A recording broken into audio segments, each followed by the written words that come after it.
I came over the last rise of the Larkin Road at dusk, and saw a woman in the corral below me break a green colt the way only one person I ever knew could do it.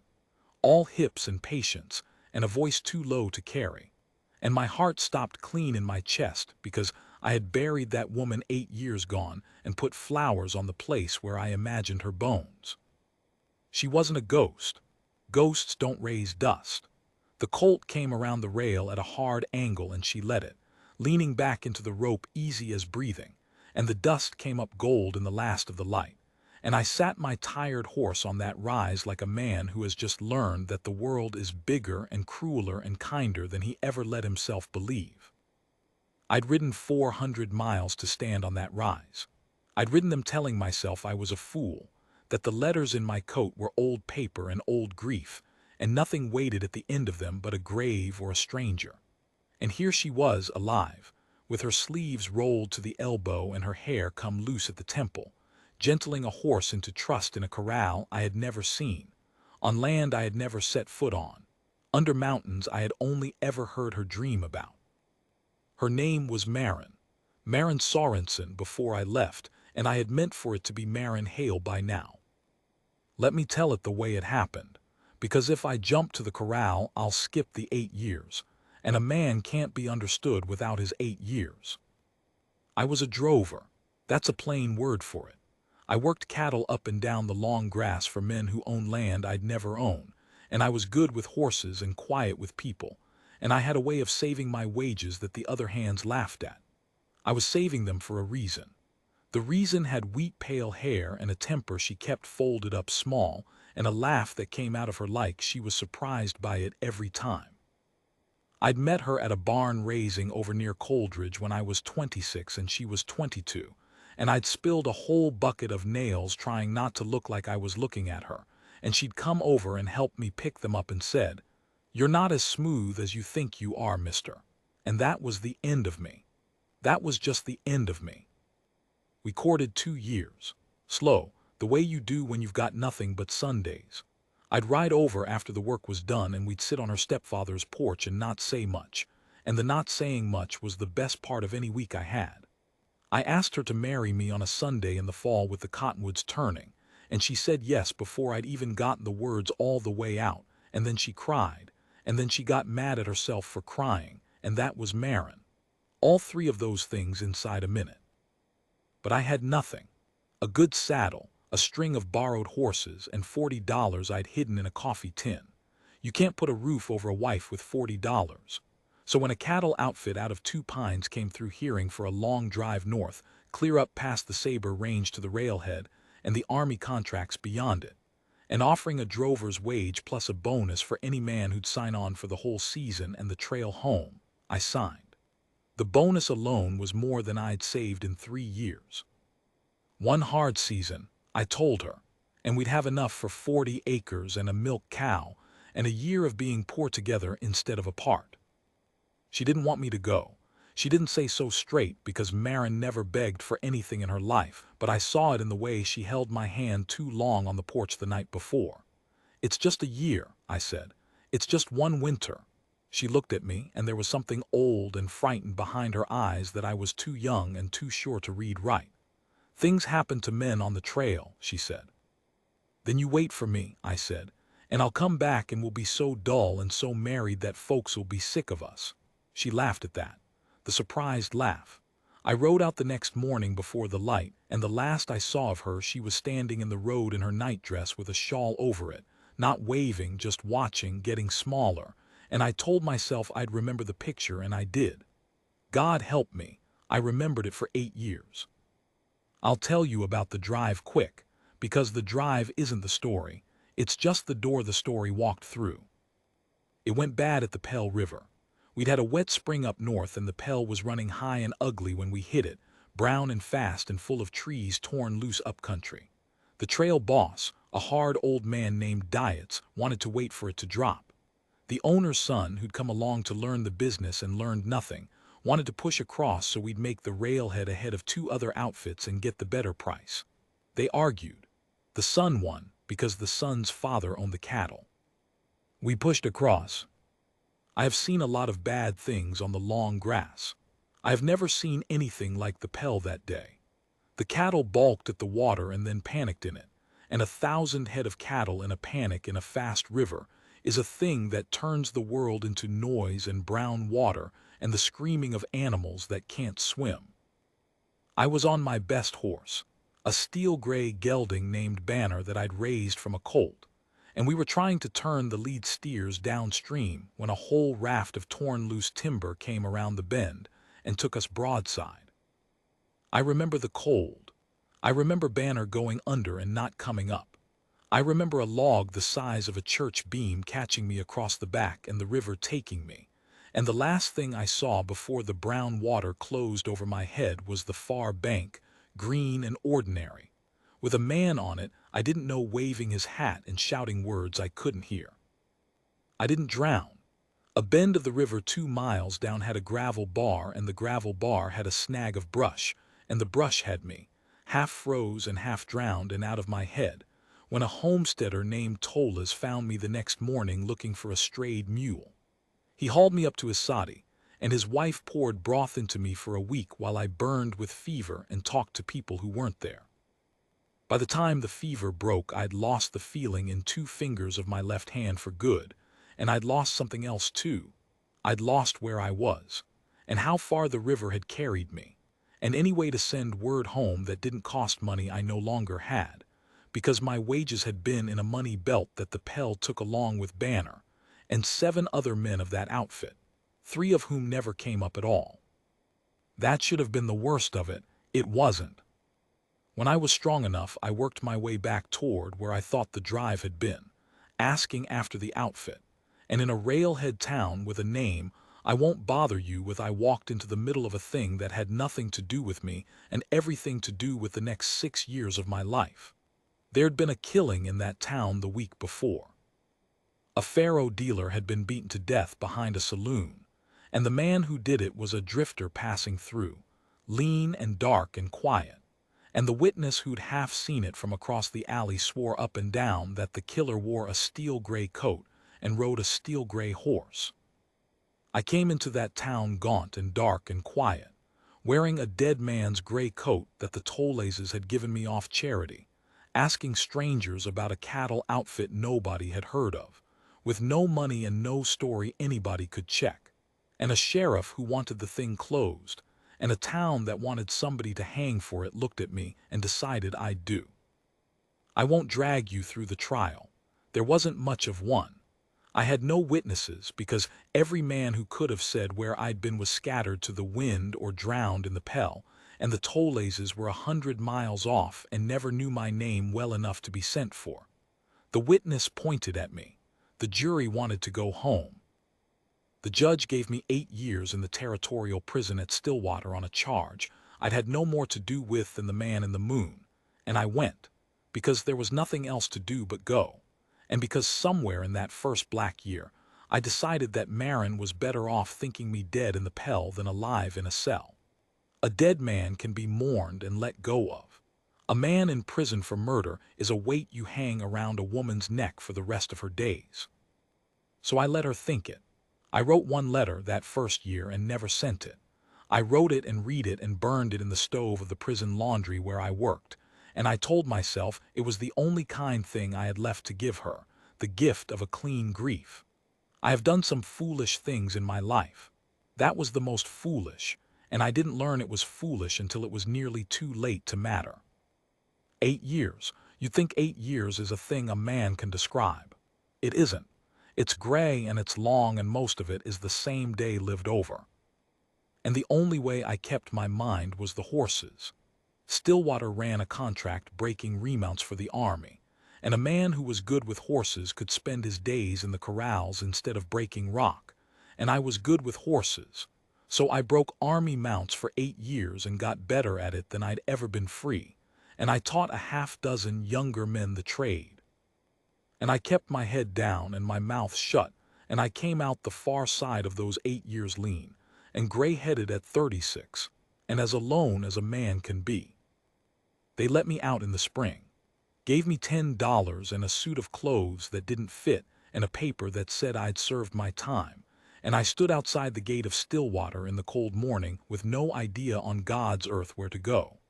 I'd given up the only place I had a claim on. I figured I'd drift south and hire on somewhere and break horses for wages till I died, which is what I figured I deserved. The letters found me 3 weeks later, and that's the part I have to slow down for, because it's the hinge the whole thing turns on. I'd hired on temporary at a horse ranch outside a town called Dovetail, just to eat while I figured my next move, and on a Sunday a freighter came through. An old man named Eberl who hauled goods and on the side carried mail that the regular routes were too lazy or too cheap to bother with. Eberl had a bad chest and a worse cough, and he'd been hauling that route off and on for going on 20 years, and he kept everything. That was the thing about Eberl. He kept everything. Letters that couldn't be delivered, he didn't burn or toss. He packed them in oilcloth in a trunk in his wagon and carried them around for years because, he told me, a letter's a piece of somebody. You don't throw away a piece of somebody. He was dying. Anybody could see it. He'd pulled into the Dovetail yard to lay over, and the rancher let him out of kindness. And I sat with him a couple of evenings because I knew the look of a man who didn't have many left, and I didn't want him sitting it out alone.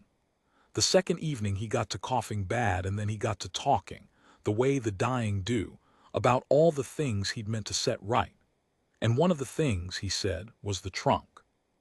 I got letters in there 15, 18 years old, he wheezed. Folks I never found. Folks who moved, folks who died, folks who give a wrong name. It eats at me. I'd burn it 'fore I go, but I can't make myself. A letter's a piece of somebody. I don't know why I asked. I have thought about it 1,000 times, and I can't tell you why, except that a man with nothing left will reach for any thread. What names you got in there? I said. Maybe I'd know where some of 'em went. He had me drag the trunk down. By lamplight, with his cough rattling in the corner, I went through the oilcloth packets, and they were exactly what he said, old letters tied in bundles, gone soft and brown at the folds, addressed to people in towns I'd never heard of, sent by people just as gone. And about halfway down, in a bundle tied with a faded blue ribbon I would have known in the pitch dark, were 11 letters in a hand I had loved more than my own life, addressed to a man named Reuben Hale, in care of a cattle outfit out of 2 pines that had drowned in the Pell and dissolved, and never had a fixed address in the first place. She'd written me 11 times. I want to tell you I read them careful, in order, like a sensible man. I didn't. I tore into them like a starving dog into a carcass, and I read them all out of order by the light of a dying freighter's lamp, and I learned in the space of an hour everything I'd thrown away. She hadn't believed I was dead, not at first. The outfit's owner had sent word that I was lost at the Pell crossing, presumed drowned, and the town had buried that word and moved on, but Marin hadn't. The first letters were her writing to me as if I were alive, telling me to come home, telling me she'd wait, telling me she didn't believe a river could keep me from her. The middle ones got harder to read. By the 3rd year she was writing to a man she'd mostly given up on, writing not because she thought I'd answer, but because she didn't know how to stop. And the last one, dated more than 4 years gone, was the one that took the legs out from under me. She wrote that she'd stopped waiting at the gate, that she'd buried me in her own heart because she had to, because a person can't stand at a gate forever, and that she'd taken the little money her stepfather left her when he passed and gone north, toward the Sabre Range, toward the country I'd been headed for when I left her, and bought a piece of Green Valley land and meant to raise horses on it, because, she wrote, if you are somewhere out there alive, Reuben, and I do not think you are, then the only road I can think to leave open is to go and stand in the country you were riding to and make a life there, and let it be a light in a window in case you ever come looking. And if you are dead, then it is a good country to grieve in. The valley was called the Larkin. The town was 2 Pines. She signed it with her whole name, Marin Sorensen, like she was trying to remember who that was. Eberl died 2 days later, and we buried him in the Dovetail churchyard, and the rancher said I could keep the trunk and do what I could with it. I gave the rest of the letters to the preacher to try and run down. I kept the bundle with the blue ribbon. And then I did the only thing a man in my position could do, which was the very thing I'd told myself for 8 years I had no right to do.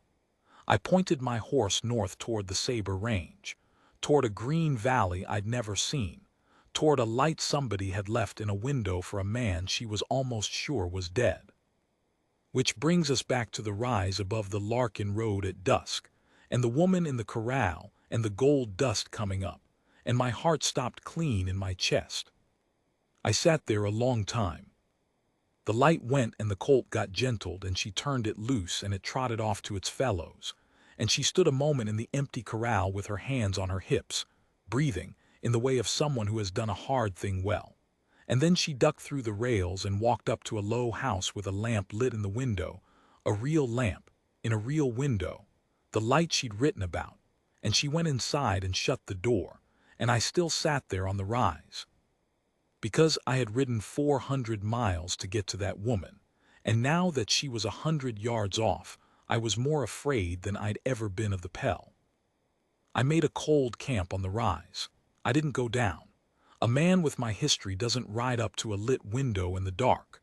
I lay in my blanket and watched the lamp burn and then go out, and I thought about all the ways this could go, and not one of them was the way I wanted, because the way I wanted was for the 8 years to fall away like they'd never been, and the 8 years don't do that. The 8 years stay. They were on my hands in 2 dead fingers, and in my hair gone gray, and they were behind me in a cell I'd never tell her about, and they were in front of me in a house I had no claim on, built by a woman who had buried me and gone on living, which is exactly what I'd told her to do. In the gray of the morning, I rode down. She came out onto the porch before I was halfway across the yard, and she had a rifle, and she held it like a woman who knew how, not pointed at me but not pointed away either, and she watched me come with a face I couldn't read. She didn't know me. I understood it the second I saw her face. She didn't know me. 8 years and a river and a prison had done their work, and the lean gray man riding into her yard was a stranger to her, and for one cowardly heartbeat I thought about staying a stranger, asking for work and water and riding on, letting her keep her clean grief.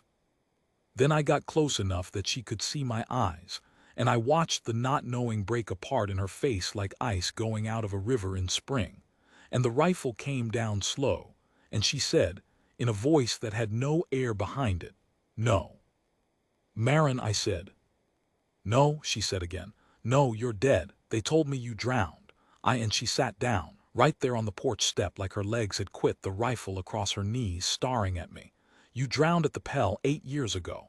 I waited at the gate 2 years for a dead man." Her voice was climbing now, and the thing climbing in it wasn't joy, and I'd been a fool to think it would be. "Where were you?" she said. "Where in God's name were you for 8 years, Reuben Hale, if you weren't dead?" I'd had 400 miles to figure out how to answer that, and I still got it wrong. I told her the truth too fast and too flat. The river, the fever, the lost wages, the town that needed a man to hang, the 8 years at Stillwater, the letter I wrote and burned. The choice I'd made to let her think me drowned because a dead man could be grieved and let go. I stood in her yard and laid 8 years out in front of her in about 4 minutes, and I watched it land on her, and it landed wrong, because of course it did. "You let me think you were dead," she said. She'd gone very quiet. The loud part was over and the quiet part was worse. "You were alive, in a cell, but alive, and you decided all by yourself without asking me that I'd be better off mourning you than knowing." She stood up off the step. "Did it ever once cross your mind to let me make that choice? Did you think I was so weak I couldn't carry a hard thing? I carried plenty of hard things, Reuben. I carried all of them. Alone. Because you decided I shouldn't have to." There was nothing to say to that because she was right. I'd spent 8 years calling it kindness, and standing in her yard I heard it for what it was, which was a man making a woman's choices for her and calling it love. "I was wrong," I said. "It was all I had. I was wrong, Marin. I know it now." She looked at me a long moment. Then she looked past me, at my tired horse and my thin bedroll and the gray suit that didn't fit, the whole sorry sum of what 8 years had left me. And something in her gentled not toward me, I think, but toward the plain wreck of me. "You look half-starved," she said. "There's coffee. You can have coffee. And then I think you should tell me you'll go, and mean it, because I built this place out of the bones of grieving you, and I don't know yet if I can have you walking around in the middle of it alive." I had the coffee. I sat at her table in the house she'd built, and I drank her coffee, and I looked at the life she'd made, the strong plain furniture, the books on a shelf, the tack mended neat and hung in rows, the ledger open on the sideboard with her firm hand running down the columns, and I understood, the way you understand a thing in your gut before your head catches up, that I had come back to a woman who did not need me, who had been told she didn't get to have me and had gone and built a whole life in the shape of that lack and made it good. There was no Reuben-shaped hole in this house for me to step back into. She'd filled it. She'd filled it with horses and timber and her own 2 hands. I should have left. The decent thing, maybe, was to drink the coffee and tip my hat and ride out and let her keep the life she'd made clean of me. But I'd ridden 400 miles, and I am, when you get down to it, a stubborn man, and somewhere between the Pell and the Larkin I'd stopped being willing to make her choices for her. So I didn't offer to go. I said, "I won't crowd you. I won't say one word about what we were. But I'm a good hand with horses, Marin, better than I ever was, and you've got more green stock than one woman can break in a season, and I'd work for wages and sleep in the barn, and you can run me off the day you're sick of the sight of me. That's all I'm asking. Let me earn my keep in your country a while. You don't owe me a thing, and I'm not asking you to act like you do." She didn't answer for a long time. She turned her coffee cup around and around on the table. Then she said, not looking at me, "The barn leaks over the north stall. You'd sleep wet." Which was a yes. It was the most Marin kind of yes there ever was, and I felt something in my chest I hadn't felt in 8 years, which was the small, dangerous beginning of hope, and I had the good sense to be afraid of it. So I stayed. I want to be careful here not to make it sound like more than it was, because for a long while it wasn't anything but 2 people working. I slept in the barn in the dry corner, and I broke her horses, and I learned the shape of the life she'd built, and I kept my word and never once spoke of what we'd been. The half-moon, that was her brand, a half-moon lying on its back, and it was what folks called the place. Ran maybe 60 head of horses across 1,000 acres of as good grass and water country as I'd ever seen, hemmed by the Sabre Range to the north, so the high snow fed the creeks all summer. She raised good using horses, cow ponies and harness stock and a few fine saddle animals, and she'd built a name for honest broke horses that didn't blow up on a man, and ranchers came from 3 counties to buy her string. She'd done it in 5 years. A woman alone, starting with a stepfather's small legacy and a piece of cheap valley land, had done it in 5 years, and she'd done it by being smarter and harder and more patient than every man who told her she couldn't. I learned that from the hands who worked her roundups, 2 brothers named Ott who'd known her since she came to the valley. Folks laughed at her when she filed on this land, the older Ott told me once, leaning on a corral rail. Pretty grieving girl playing at ranching. Reckoned she'd starve out or marry the first man who asked and let him run it. She didn't do neither. You watch her break a horse, you'll see why. I did watch her break a horse every day, and I did see why. She had a thing with horses I have only ever had to fight for, that came to her easy as water finding low ground. She never broke a horse the hard way, never hung a fight on one, never made an animal afraid. She made it curious, and then she made it trust her, and then the saddle was just the next thing they figured out together. I'd spent 8 years getting good at horses in a prison corral, and watching Marin I learned things all over again. We took to working green stock together in the afternoons, her in one corral and me in the next, and we didn't talk much. But there's a kind of talking that 2 people good at the same hard thing do without words, and we did that.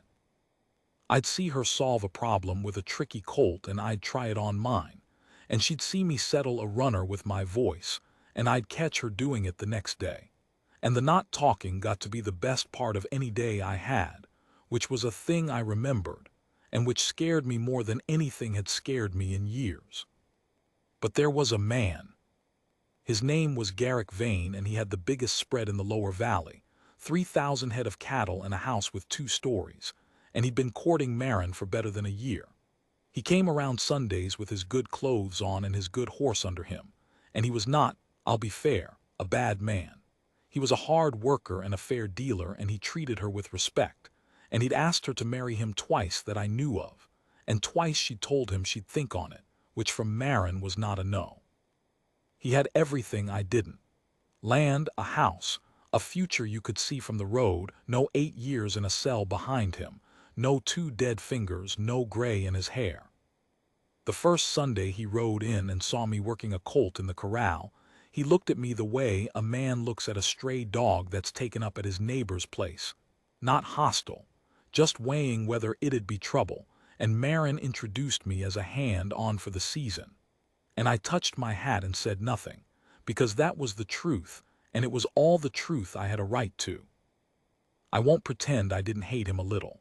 I'm telling you the truth in this, and the truth is I hated him a little, the easy way his life fit him, and then I'd watch him with Marin, and the hate would curdle into something worse, which was the fear that he was right for her, that he could give her what I never could, that the decent thing, the loving thing, was to break that colt and take my wages and ride out and leave her to a man with 2 stories on his house and no river in his past. The thing that kept me there past all reason was a small thing, and I almost missed it. It was the way she didn't say yes to him. A woman who'd built what Marin built didn't dither. She made decisions the way she broke horses, sure and unhurried and final. But Garrick Vane she kept on a string of I'll think on it for over a year, and I came slowly to understand, watching from the dry corner of the barn, that some part of her was waiting still. Not for me, she'd buried me, she'd said so. But for something, some piece of herself she hadn't gotten back, that she wasn't willing to marry a good man without. I didn't know what it was. I just knew it was there, the way you know there's water under dry ground by the green of the grass over it. The truth of the lost letters came out in the fall, and it came out the hard way, the way the real things always do. We'd had a bad stretch of weather, an early snow that came down off the Sabre Range out of season, and caught a dozen head of her best young horses up in the high pasture, where they'd no business being so late. She'd meant to bring them down the week before, and a sick mare had held her up. And now there was a storm coming on hard behind the snow, and a dozen horses worth half her year's income standing in the wrong place, and any man with sense said wait for it to break and hope they drifted down on their own. I didn't say wait. I knew that high country, not that country, but country like it, the country I'd been breaking horses in for 8 years, snow country, and I knew those horses wouldn't drift down, they'd drift up, the way horses do, into the teeth of it looking for the others, and by the time the storm broke they'd be dead in a drift or gone over the rim.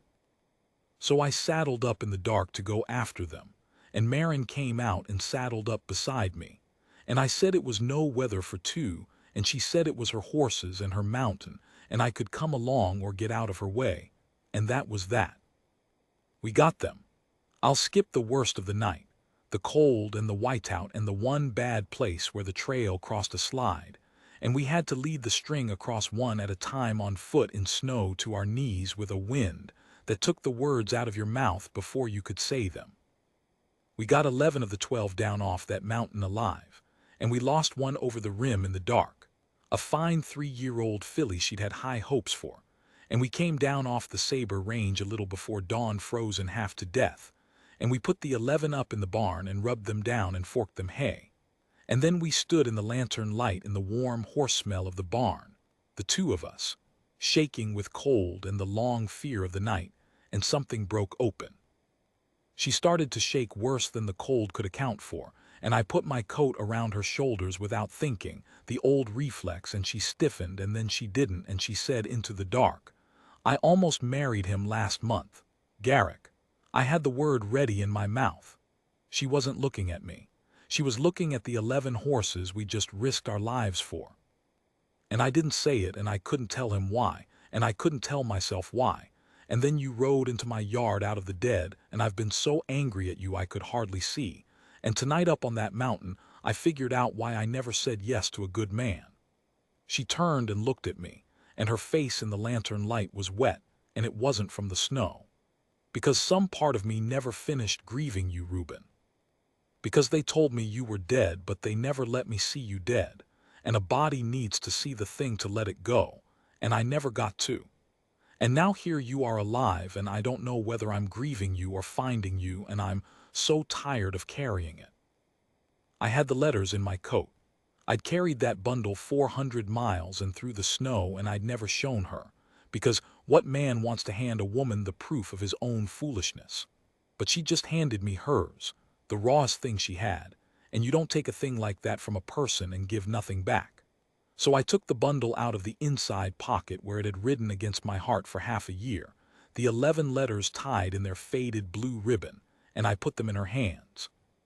"You wrote me," I said. 11 times. They never got to me, Marin. A freighter carried them around for years and couldn't find me 'cause there was no me to find. I only got 'em this spring when I got out, when a dying man let me dig through his trunk. That's how I found you. That's how I knew about the Larkin Valley and the light in the window. You left a light in the window for a dead man, and a dead man came." My voice was doing something I couldn't control. "I read every one. I read the one where you stopped waiting at the gate, and I want you to know you were right to stop. You were right to come north and build this and not spend your life standing at a gate. The only thing wrong in any of it was me, deciding for you that you'd rather mourn me clean than know the truth. I won't ever do that again. Not the smallest thing. I'd sooner cut off the rest of my fingers than make one more choice that's yours to make." She untied the ribbon with hands that shook, and she read her own old letters by lantern light in the barn. The words she'd written to a man she thought was dead. And somewhere in the middle of them she started crying in earnest, the way I'd seen her cry exactly once before, on a porch in the fall with the cottonwoods turning, when she'd said yes, and then gotten mad at herself for it. She cried for the girl who wrote them, and for the years, and for the gate she'd stood at, and I stood there and let her and didn't reach for her, because I'd given her my word about choices, and the choice to be reached for was hers. When she'd cried herself out, she folded the letters back up careful, and she retied the ribbon, and she looked at me a long while in the lantern light. "I don't know what we are," she said. "I want to tell you that plain because I'm done with anybody deciding things for me, including me deciding too fast. I'm not the girl who wrote these. You're not the man I waved off in the road. We don't get those two back. So I won't have you act like we just take up where we left off, because we can't. There's no there to take up at." She put the letters in her own pocket over her own heart where I'd carried them so long. "But I won't send you off either. I think I'd like to know the gray man who rode into my yard. I think I'd like to court the whole thing slow, like we never did, like grown people who have each been to the bottom and come back up. If you can stand to be courted slow by a woman who will likely make you crazy." "Marin," I said, "I broke horses in a prison corral for 8 years thinking I'd never hear your voice again. You could court me slow for the rest of my natural life, and I'd count every day a gift." "Don't get poetic on me," she said, wiping her face on my coat sleeve. "It doesn't suit you. You're not as smooth as you think you are." And there it was, the first thing she'd ever said to me, in a barn full of saved horses 8 years and 400 miles later, and I laughed, and she laughed, the surprised laugh, like she hadn't expected it of herself. And that was the first time since the Pell took me that I believed I might get to be happy again. I told Garrick Vane myself. That was Marin's idea, and it was the right one. A man who'd courted her honest for a year deserved to hear it from the both of us straight, not be left to figure it out from gossip. So the next Sunday when he rode in his good clothes, I met him at the gate with my hat in my hand and Marin beside me. And I told him who I was and what I'd been and why I'd come, and that she'd made no promises to me, but that she'd decided to see her way clear with me before she'd give any man an answer, and that I knew it was a poor trade for him. A stray dog of a man over a man with 2 stories on his house, and I was sorry for it. He sat his good horse and looked at the two of us a long while, and to his credit he didn't bluster. He was a hard man, but not a small one. I knew there was something she was waiting on, he said at last. Couldn't ever put my hand on it. He looked at Marin. You happy with this or just sorry for him? That's mine to figure out, Garrick, she said. And it's why I never said yes to you. I had something unfinished, and it wasn't fair to you to marry on top of it. You're a good man and you deserve a woman who's all there for you, and I never could be. He took that. He tipped his hat to her, real respect in it. And to me he said only, you let her down again, and there's 3 counties full of folks who think the world of that woman who'll have something to say to you. And he turned his good horse and rode out of the lower valley, and as far as I know he married well within the year and did right by her, and I've never had a hard word for Garrick Vane in my life. A man who steps aside clean when he could have made trouble has earned a man's respect, and he had mine. So we courted slow. I'd like to tell you it was simple after that, but it wasn't, and the not being simple is the part I'm proudest of, because we did the hard work 2 people have to do when they've each been to the bottom alone. I moved out of the barn, but into a little line cabin she had up on the north fence, not into her house, because we'd agreed slow meant slow. We worked the horses together by day, and most evenings I'd ride down to her porch like a courting man, the way I had a lifetime ago, and we'd sit and not say much, and the not saying much was, again, the best part of any week. But there were hard evenings, too.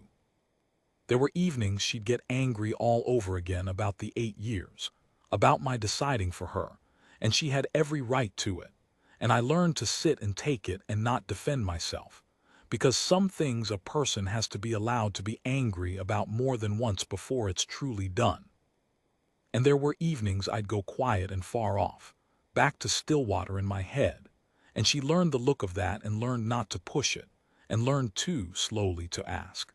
So that the gray years that I'd meant to carry alone forever, I came instead to set down a piece at a time on her porch in the dark. And a thing shared is not a thing that weighs the same as a thing carried alone. I told her about the killing I didn't do, the whole sorry tale, the witness and the gray coat and the jury that wanted to go home, and one cold evening she said, in that even voice she used when she decided something, we're going to clear it. I told her it was 8 years gone and a dead faro dealer in a railhead town nobody cared about, and no way on earth to prove a thing now. She looked at me. I built a horse ranch out of nothing because folks told me a woman alone couldn't. Don't you tell me what can't be done. And she wrote letters, Marin and her letters. That woman conducted half her life through the mail, to a lawyer in the territorial capital, to the warden at Stillwater who'd known me 8 years and could speak to my character, to the homesteaders, the Tollaises, who I'd finally tracked down still alive on their soddy, and who could swear I'd washed up half drowned on their gravel bar 2 days before that killing, 200 miles off. It took the better part of a year. But the truth, when you push it hard enough, has a way of standing up, and in the end a territorial judge who'd never met me signed a paper that said the conviction was wrong, and the state was sorry for the 8 years, which was worth exactly the paper it was wrote on as far as the 8 years went, but which meant that, when I finally did ask Marin to marry me, I could ask her as a free man with a clean name, and that mattered to me more than I can say, and I think it mattered to her more than she'd let on. I asked her in the fall. I'd meant to wait longer, slow meant slow, but the cottonwoods along the creek turned all at once one week the way they do, gold against the gray of the Sabre Range, and it was so much the same light as the day she'd said yes the first time that I couldn't help myself. We were up on the north fence checking a line of horses against the coming winter, and the cottonwoods were turning, and I got down off my horse, and I didn't have a ring because I'd spent my last money clearing my name, and I said, Marin, I've got no land of my own and no house and 2 fingers that don't work and a year of being courted by you that I'd not trade for the keys to heaven. I know this is your place, built with your hands, and I'd not change 1 nail of it. I'm only asking, can I stay in it? Can I stay and be dull and be married until folks are sick of the sight of us? That's the whole of what I want, and it's all I ever wanted, 8 years ago in a road at dawn and right now under these trees. And she looked at me, and she didn't cry this time. She'd done her crying, she just looked at me steady and sure, the way she looked at a horse she'd decided to trust, and she said, "It's our place. I changed the brand papers in the spring. I've been waiting to see if you'd notice." I hadn't. "Half moon's in both our names now and has been 6 months, you blind man," I decided. It was mine to decide, and I decided. And then she did laugh, the surprised laugh, and she said, "Yes, you stubborn dead man. Yes. Now help me with these horses before it snows." We married that winter in the little church in Two Pines, with the Ott brothers standing up for me and half of 3 counties packed in the pews, because, like Garrick said, they thought the world of that woman, and they'd decided, watching me through that long, slow year, that maybe the gray man was all right after all. We've been dull and married and underfoot of each other ever since, and the valley folks are good and sick of the sight of us, just like I promised, and that suits me down to the ground. I'm telling this from the porch of the house she built, and I rebuilt the north end of, with my own 2 hands, and her standing over me telling me I'd got the pitch of the roof wrong, which I had. The Half Moon runs 80 head now, and a name worth more than the land. There's a colt in the corral she's gentling this evening, the dust coming up gold, and I'm watching her the way I watched her from the rise that first dusk, except now I'm down here in it instead of up there afraid of it. And that's the whole difference between a man's life and his grief, that 100 yards from the rise to the corral. And it took me 8 years and 400 miles and a dying freighter's trunk to walk it. She keeps the letters in a drawer in the front room, all 11, still tied with the blue ribbon. We read one, sometimes, on a winter night, the girl's words and the dead man they were sent to, and we marvel that any light made it through all that dark. She left a light in the window for a man she was sure was dead. I have thought about that more than any other thing in my life. About a woman who builds her whole life around a lack and makes it good, and still leaves the smallest door open, the smallest possible door, not because she believes anyone's coming, but because she will not be the one to shut it. A dead man came through that door. I came through it. And the only thing I've done worth a damn since is to spend every day proving that the light she left was not wasted. The colt comes around the rail at a hard angle, and she leans back into the rope easy as breathing, and the dust comes up gold, and she's laughing at something the colt did, the surprised laugh, and the lamps lit in the window behind me, and I am home. After everything, I am home, in the country she rode to alone, in the house she built without me, in the life she made good out of grieving me, and she keeps me in it every day by choosing to, which is the only way a man should ever be kept.